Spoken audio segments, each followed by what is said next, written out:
Hi, it's Alex from Android Central, and this is HTC One.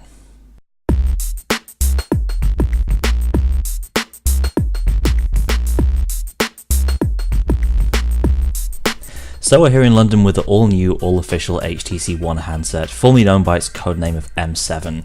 This is HTC's flagship Android device of 2013, and they've really gone all out with the hardware and software on this phone.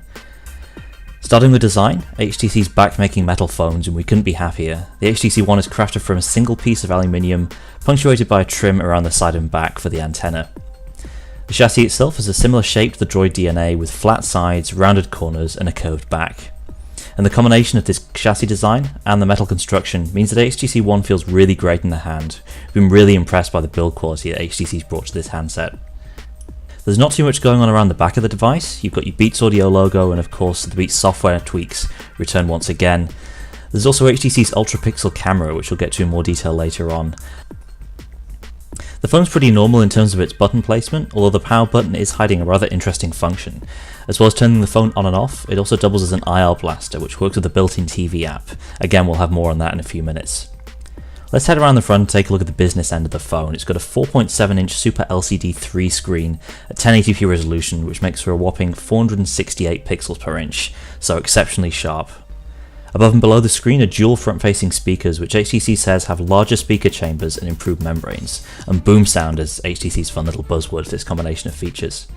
It's also worth noting that because of the dual front speakers, there's actually no speaker around the back.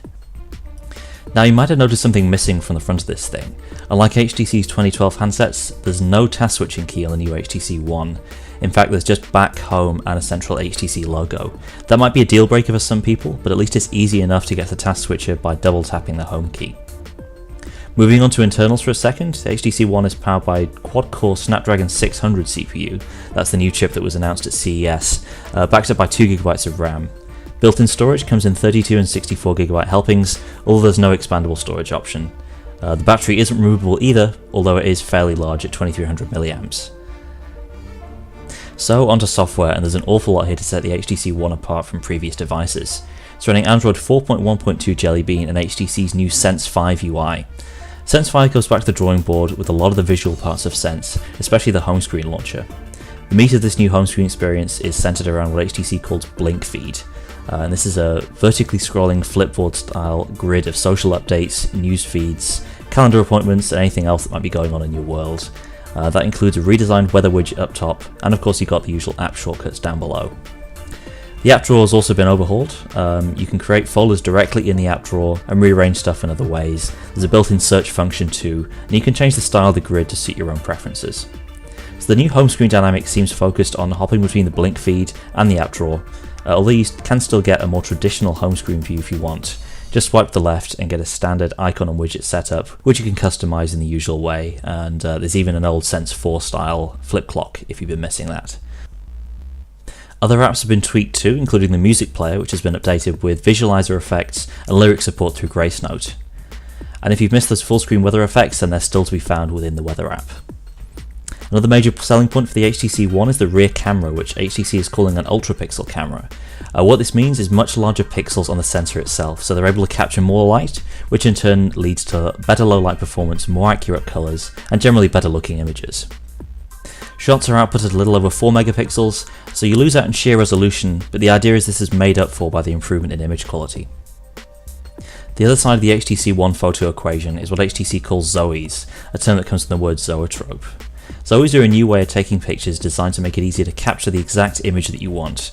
So when you're shooting a Zoe photo, the camera records 5 shots before you press the shutter button, 15 afterwards, and 3 seconds of video as well. So you're then able to cherry pick the best looking image. Another advantage of shooting images this way is that the gallery app comes alive with animations, and the phone can automatically compile highlight reels for vacations and other trips. So that's the HTC One camera in a nutshell. We'll have much more on the phone's camera features in the days ahead. We've already mentioned the HTC One's IR Blaster, and this ties in with the TV app, a new HTC application that aims to improve your dual screen viewing experience.